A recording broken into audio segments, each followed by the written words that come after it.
another episode, and we've got Supriya Chechi here, and we're going to be discussing the Gita chapter 10, text 25, I think. And Hare Krishna Supriya Chechi and Okay. Jai Shri Prabhupada. And I'm going to do the Krishna. incantation now.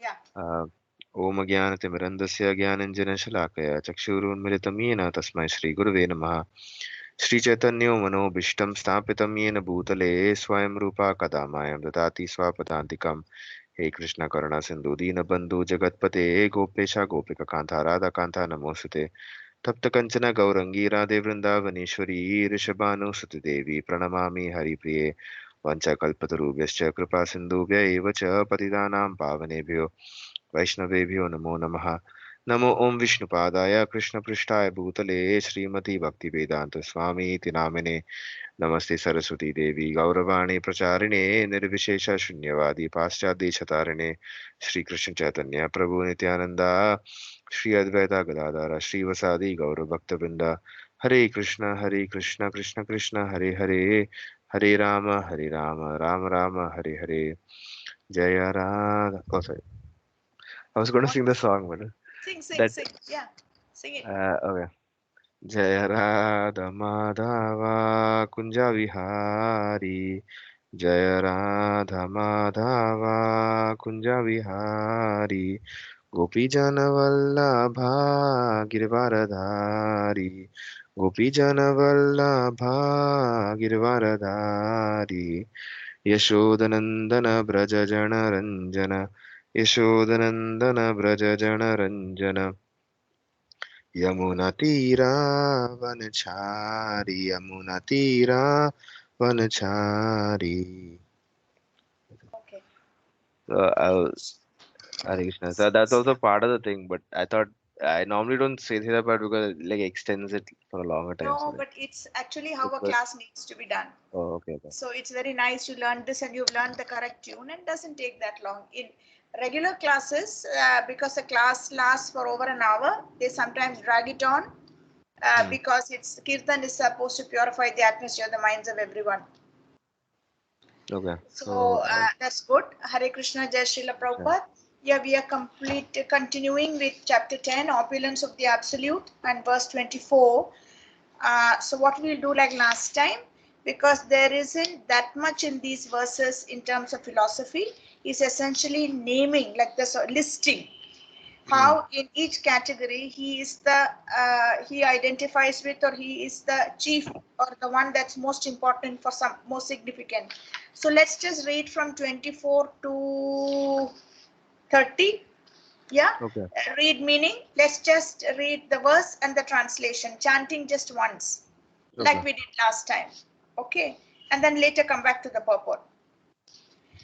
पुरुषो Purodas पुरोधाशं Purodasam च मुख्यं मां Mukyam Mam विद्धि Vidhi Partha Partha बृहस्पतिं Brahaspati सेनानीनामहं Senaninaamaham स्तम्भः Skanda Sarasam सराशम् Asmi अस्मि Sagara. साकारः Sagara.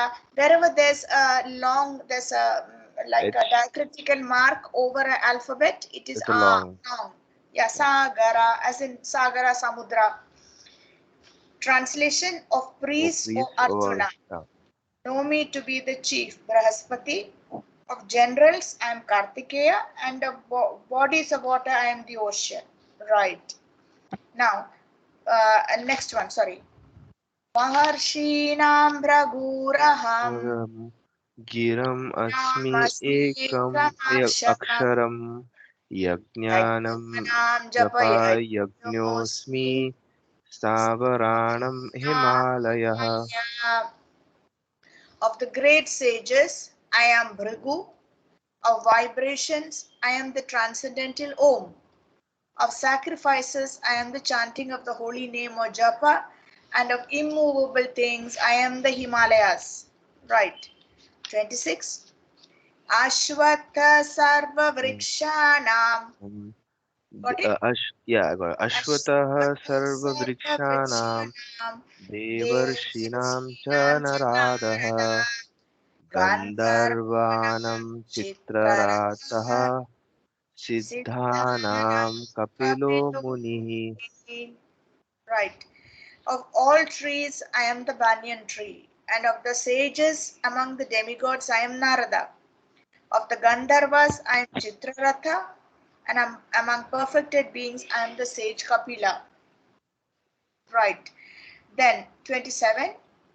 उच्चैश्रवासम् Uchchaishravasam अश्वानां विद्धि vidhi माम् amrito अमृतोद्भवम् bhavam ऐरावतं ayurvatam गजेन्द्राणां gajendranam nara नराणां च नराधिपम्. of horses know me to be the Uchchaishrava, which is produced during the churning of the ocean for nectar.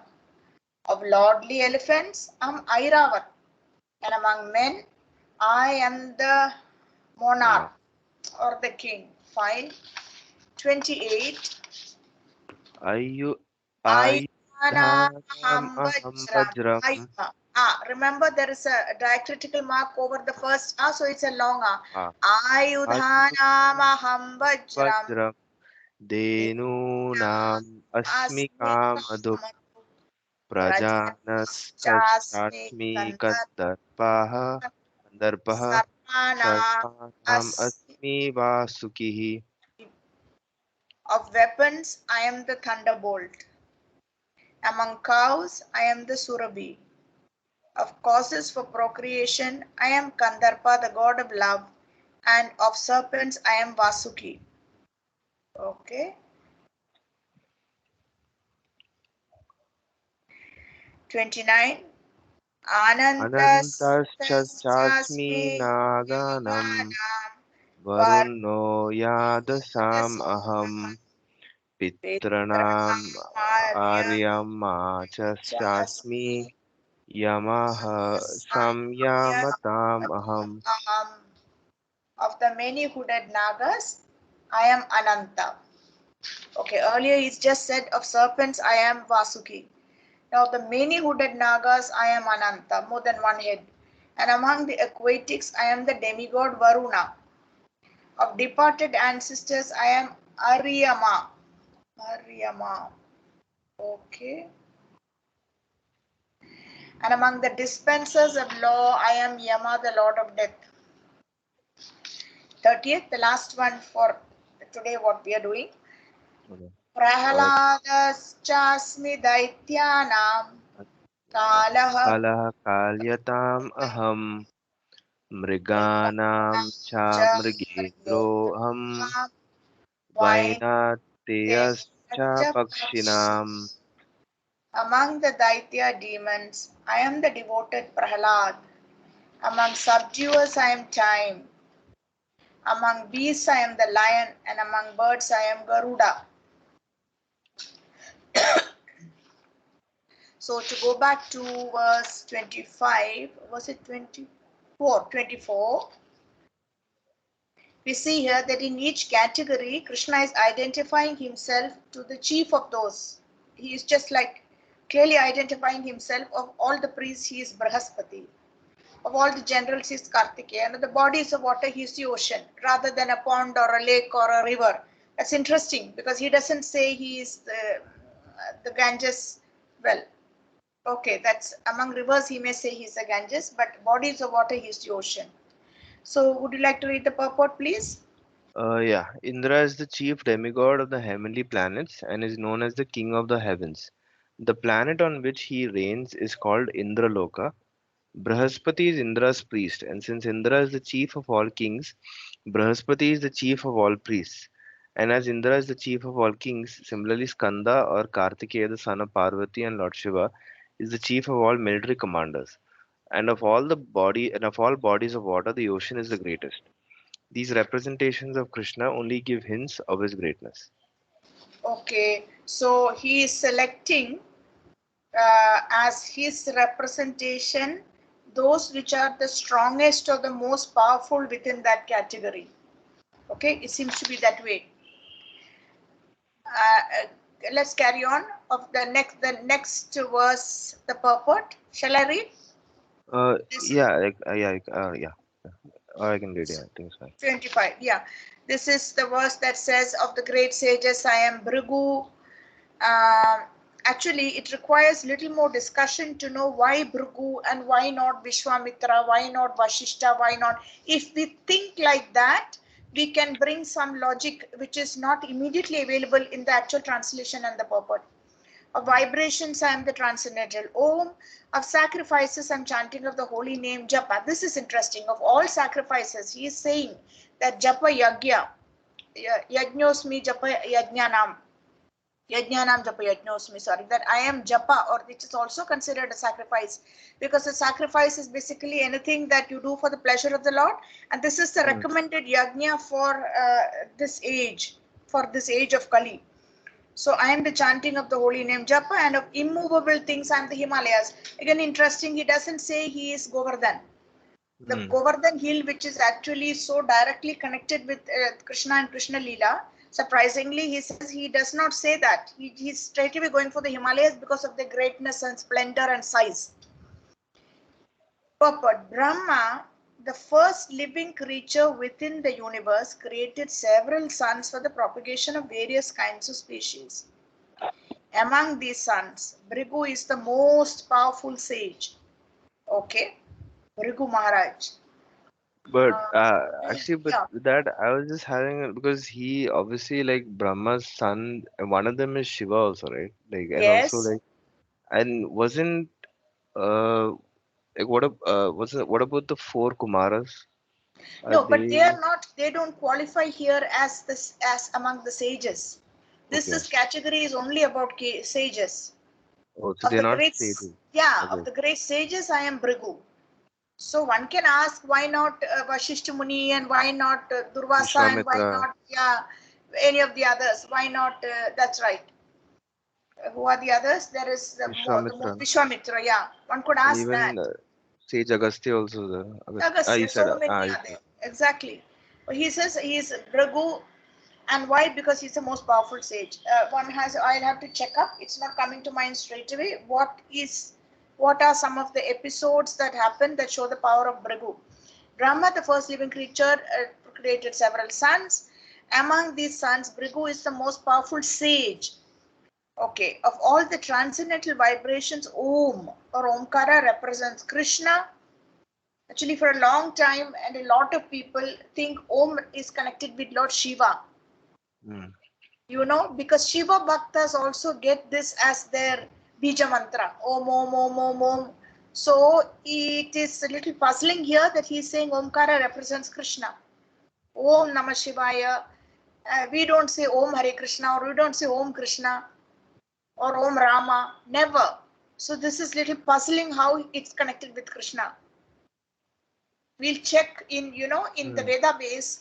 There's a section, I don't know if you have it in your, but if you have the software, where yeah. notes by the commentators, acharyas, are given at the like a link. I can open mine and see. And In also Purijan is it in in the Science or Bhagavad Gita. Bhagavad Gita No. only? I mean in the Bhagavad Gita, Oh, okay, at the okay. end of a verse, after A the note purport. about the second. A note about the That's second. right. Okay. No, you have to go to this particular verse, chapter 10, verse 25. Yeah. Uh, text 25. Okay, so okay, right. Now just see if there is, go down a little more after the translation, after the purport. This is the purport we're looking at. Yeah. Go down a little more. Okay, there's nothing after the purport Mm. because,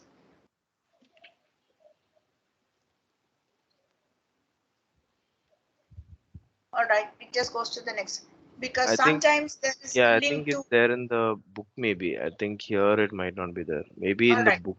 Yeah. No, book is not there. It's in Veda Not there. base. Okay. Maybe it doesn't happen for every single verse. If there is more information available on a particular verse, only then there is a link to either Surrender Unto Me, which is by Burijan Prabhu, where he Mm. does some kind of commentary on this verse. And then there's also a link to two other great commentators from previous times called Vishwanath Chakravarti VCT and Baladev Vidya Bhushan BV, one of Mm. those, but this verse doesn't qualify for that, so it's okay. Okay. Of all sacrifices, chanting of Hare Krishna, Hare Krishna, Krishna Krishna, Hare Hare, Hare Rama, Rama Rama, Hare Hare is the purest representation of Krishna. Sometimes animal sacrifices are recommended, but in the sacrifice of Hare Krishna, there is no question of violence. It is the simplest and the purest.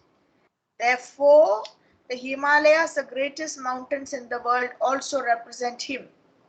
The mountain named Meru was mentioned in a previous verse, but Meru is sometimes movable, whereas the Himalayas are never movable. Thus, the Himalayas are greater than Meru. Right, so he's clearly identifying of all the mountains with the Himalayas, the greatest in the world. Mountain named Meru was mentioned in a previous verse, but that's Himalayas are Meru is sometimes movable, whereas the Himalayas are never movable. Okay. Again, open to discussion because we are told that some tectonic plate in the Himalayas is undergoing some deep shift, as a result of which huge landslides are predicted, and this warning landslides and earthquakes and tremors are predicted, and basic catastrophical circumstances are developing because the tectonic plate under the Himalayas, somewhere deep down below the Himalayas, is shifting. So when he says Himalayas are never movable, not sure, and thus the Himalayas are greater than Meru. In what way is Meru movable? Mount Meru. Do you know how Mount Meru was movable?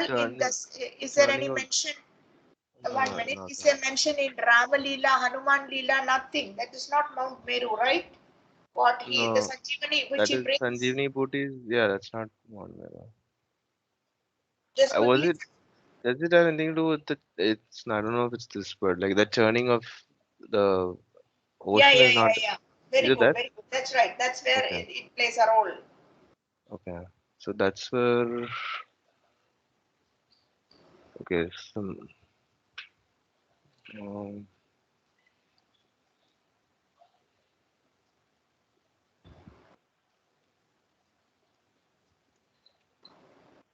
God.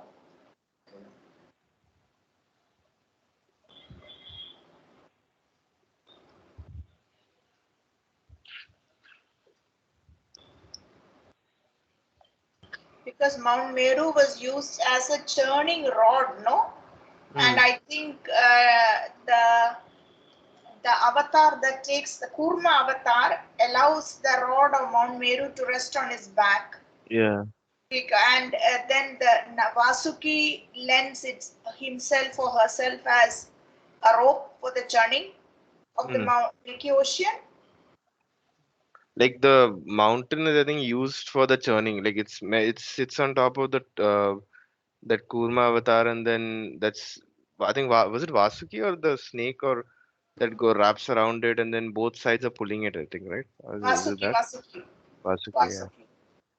So right. So the Mount Meru is movable and played such a crucial role in Krishna Lila in the start of all the avatars, Matsya Kurma Varahasya. But even so, it is not Meru that Lord Krishna identifies with, it is the Himalayas. That's interesting. Mm. See, if he's going for the most powerful, most huge in size, so it's kind of impersonal. This opulence of the absolute is really to appeal to those who are not yet ready to focus on the personal form of the Lord. It is they're just those who are impressed by size. In the West, what is this idea of? It's not pantheism. Is it pantheism? Not pantheism. Nature gods, where they worship a huge Mm. mountain in certain ancient cultures, a huge rock, a huge tree, because the size frightens and subdues their mind into submission towards a higher force. Mm. Those strange in somewhere in England, in Devon, those strange, what are they called? Stonehenge. Nobody knows how those huge stones got there and how they got placed like this. It is really quite Yeah. kind of a very remarkable, mysterious miracle. Who the They hell stand. carried those huge things and placed them like on tabletops on those, Mm. and all around it's not suitable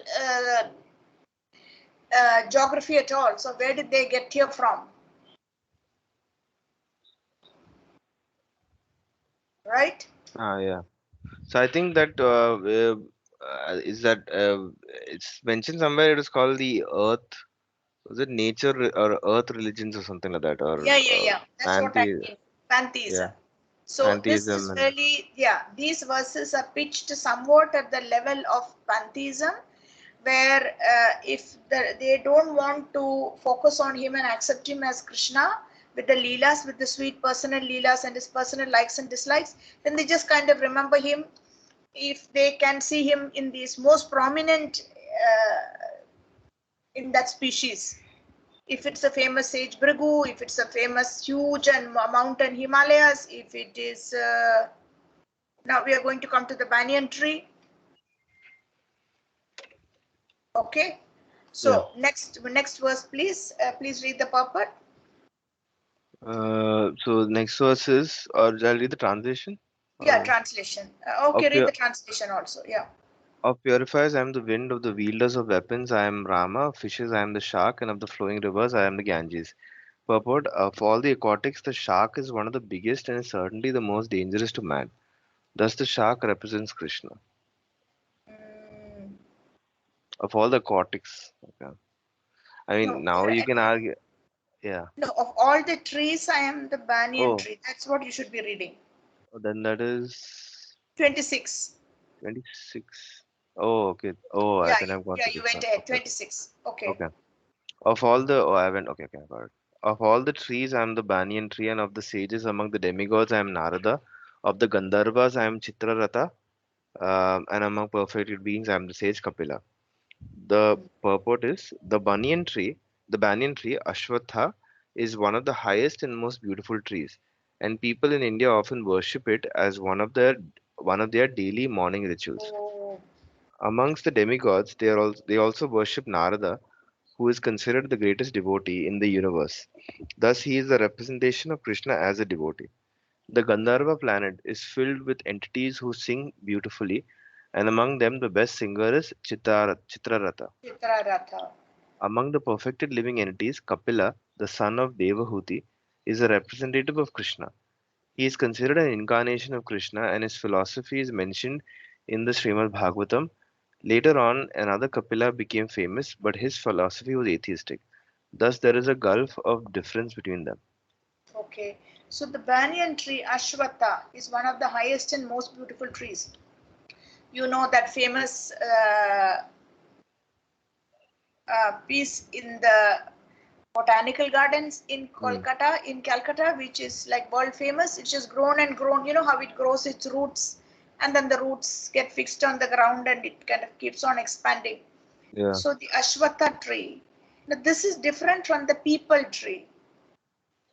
Okay, just remember because Krishna, when he's seen sleeping, during the time of the deluge, sucking his toe, Markandeya Rishi gets vision of this baby Krishna. Yeah. That particular leaf, and which is often depicted like in pendants, you have a gold leaf with a Yeah. baby Krishna lying on it. That's the peepal leaf. This is not the banyan leaf.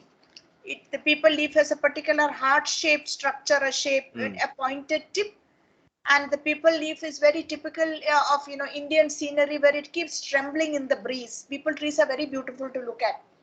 So although he's directly connected with the people tree because it's on the people leaf that he appears at the time of the deluge to Markandeya Rishi, in this particular listing he is identifying with the banyan tree, the Ashwatha again, which is most unique and powerful and large, and it can grow and grow and grow and overpower the viewer with its size. He's being like objective about the categories of which is like the most uh biggest and the most Impactful, exactly. What will impactful. make the greatest impact on the mind of a person not yet ready to Mm. specifically focus on him in this personal form? Right. So the banyan tree, the Ashwatha, is one of the highest and most beautiful trees, and people in India worship it. Amongst the demigods, they also worship Narada, who is considered the greatest devotee in the universe. Actually, Deva Rishi, that's not exactly a demigod. Deva Rishi Nam Cha Narada. Devarishi means not really just a demigod. Anyway, they worship Narada, who is considered the greatest devotee in the universe. Thus, he is the representation of Krishna as a devotee. The Gandharva planet is filled with entities who sing beautifully, and among them, the best singer is Chitraratha. Amongst the perfect living entities, Kapila, that we just discussed. Right. Now, verse 27. Yeah. I'll read this. Of horses, know me to be Uchchaishrava. This horse, apparently, it appeared, produced during the churning of the Milky Ocean. Of lordly elephants, I am Airavat, and of men, among men, I am the monarch. So the purport says the devotee demigods and the demons, asuras, once took part in churning the sea. We know that whole pastime. From this churning, nectar and poison were produced. Lord Shiva drank the poison. From the nectar were produced many entities, of which there was a horse named Uchchaishrava. Another animal produced from the nectar was an elephant named Airavat. Because these two animals were produced from nectar, they have special significance and they are representatives of Krishna. Because these two animals were produced from nectar, okay, they have special significance and they are representatives of Krishna. Amongst the human beings, the king is a representative of Krishna because Krishna is the maintainer of the universe, and the king appointed specially is considered to be acting as a representative of Krishna, maintaining the kingdom, maintaining the citizens. Ideal kings in the dharmic sense. Kings like Maharaj Yudhishthir, Maharaj Parikshit, and Lord Ram were all highly righteous kings who always thought of the citizens' welfare. In Vedic literature, the king is considered to be the representative of God. In Vedic literature, the king is considered to be the representative of God, right? In this age, however, with the corruption of the principles of religion, monarchy decayed and is now finally abolished. It should be understood that in the past, however, people were more happy under righteous kings because it was very personal. I mean, the king made sacrifices and so on. For the sake of the citizens, set himself up as an ideal model, etc. Verse 28, please read the translation and then the purport. Yeah. Of weapons, I am the thunderbolt. Among cows, I am the surabhi. Of causes for procreation, I am Kandarpa, the god of love. And of the servants, I am Vasuki. Purport: the thunderbolt, indeed a mighty weapon, represents Krishna's power. In Krishna Loka, in the spiritual sky, there are cows which can be milked at any time, and they can give as much milk as one likes. Of course, such cows do not exist in this material world, but there is mention of them in Krishna Loka. The Lord keeps many such cows, which are called Surabhi. It is stated that the Lord is engaged in herding the Surabhi cows. Kandarpa is the sex desire for presenting good sons. Sons. Therefore, sons. Therefore, Kandarpa is the representative of Krishna. Sometimes sex is engaged in only for sense gratification. Such sex does not represent Krishna, but for the gratification, but sex for the generation of good children is called Kandarpa and represents Krishna. Okay. All right. So weapons, I am the thunderbolt. Vajra. Ayudhanam aham vajram. Thunderbolt, right. As in lightning and thunderbolt. Cows, I am Surabhi. Why? Because she can give endless Surabhi, the milk. And not only milk, if I'm not mistaken, she can bring all fortunes and all prosperity. And isn't that why there was a big fight over the Surabhi cow between two sages? And someone stole, someone's wife had to No. be pleased. Parashuram's, Parashuram, yeah, no, Parashuram. or is it the Vasus in the case of the six Vasus? Or is it something to do with Parashuram that somebody stole somebody's wife? Wait. Uh, I think Parashuram's I think mother or somebody I think died. Family I think died. Or there was that story of even in the Bhagavatam, but that's most with Indra and like uh, Pr- not sure. That was a horse basically actually. No, no. See, it says here, Parashuram, sorry, it says here Surabhi also depicted as Kamadhenu, a Hmm. miraculous cow. She gives the owner whatever they desire. It's not just endless milk. Hmm. So then she emerged from the churning of the cosmic ocean. She's considered the daughter of the creator god Daksha as wife for Kashyapa and Daksha. Oh, okay. Then there is a fight between Jamadagni and Vashishta. You know, Hmm. there was in the possession of either Jamadagni or Vashishta, and the kings who tries to steal her from the sage ultimately faced curses. So it is Jamadagni and Vashishta.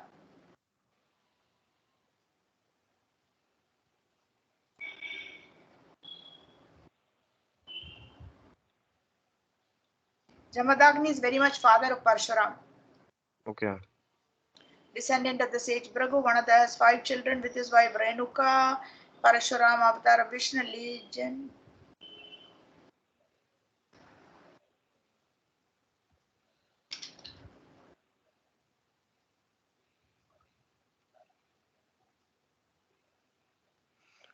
So here, I'm not sure this is a accurate thing, but somewhere they're saying that Kamdenu was miraculous cow of plenty who could give her owner whatever he desired.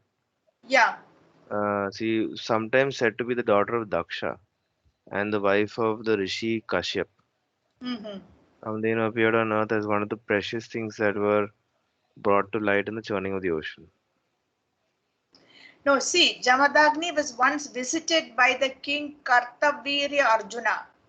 Hmm. Then that king sends his minister to steal Kamadhenu because he realizes the worth and value of Kamadhenu. Hmm. And then what happens is this king Kartavirya Arjuna sent his minister called Chandragupta, who offered so many million cows, even half the kingdom, to get Kamadhenu, but Jamadagni refused. Hmm. Chandragupta, the minister and his men, seized the cow by force, took her away. The helpless rishi who loved the cow pursued the party. Unwilling, infuriated, minister struck down Jamadagni and took Kamadhenu tree. Renuka, the wife of Jamadagni and the mother of the future Parshuram, starts to search for a husband, finds himself almost dead. Renuka faints. Oh, then Parshuram and his disciple found her. She turned to him and beat her breast 21 times. Parshuram resolved that he would travel the world 21 times and annihilate all the Kshatriya kings he could find. So Kamadhenu, the robbing of Kamadhenu is very much connected with the Parshuram Yeah. story. And when Jamadagni was to be cremated, the sage Shukra arrived on the scene and restored Jamadagni back to life, and so on. It's all over the Kamadhenu cow. Okay, because of its value and worth, and then greed sets in. I guess the moral of the story is because it's all because Jamadagni, when Kirtivarya, what's it? Itavarya, okay. Arjuna, yeah, Kirtivarya, Kartavirya Arjuna and his retinue came, and because they were served a fantastic feast, all made by the divine cow Kamadhenu, that their desire to get Kamadhenu to birth in the first place. So Hmm. I guess the moral of the story is if you're dealing with people who are greedy, etc., better not to show what are your true assets, or at least anticipate that they will desire to get it or use force. At least Hmm. anticipate that.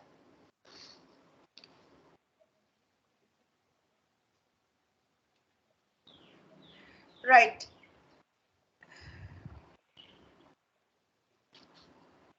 29th verse. Of the many hooded Nagas, I am Ananta. Okay, he just finished saying that amongst the serpents I am Vasuki. Now this is a different Hmm. category. It is serpents with many Many heads hooded. or many hoods. Yeah. Yeah. Of many hooded Nagas I am Ananta. And among the aquatics I am the demigod Varuna. Of departed ancestors I am Aryama. And among the dispensers of law I am Yama, the lord of death. So among the many hooded Naga serpents, Ananta is the greatest, as is the demigod Varuna among the aquatics. Among the many hooded Naga serpents, Ananta is the greatest, as is the demigod Varuna among the aquatics. They both represent Krishna. There is also a planet of Pita's ancestors presided over by Aryama, who represents Krishna. There are many living entities who give punishment to the miscreants, and among them Yama is, of course, Yamadev. Yama is situated in a planet near this earthly planet. After death, those who are very sinful are taken there, and Yama arranges different kinds of punishments for them. Bhagavatam speaks about the different hellish planets. Okay, so we stop here. If we can gather, because it's 6 o'clock, if we can gather more information about some of these, this listing, Hmm. then next time we share that. as to why particularly Bhrigu Maharaj and not any of the other, why Bhrigu and not why any of the other sages. That's one question that comes to mind. Why Himalayas we figured out, because Meru is movable. Why Sama Veda among the Vedas? That was last class. Okay, demigods, I am Indra, the king of heaven, because we know he is the king of the heavenly planets and he is always, we know how prominent he is.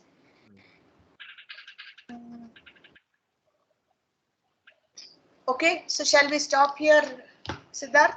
Yeah, Because I have to get on with other chores, right? sure.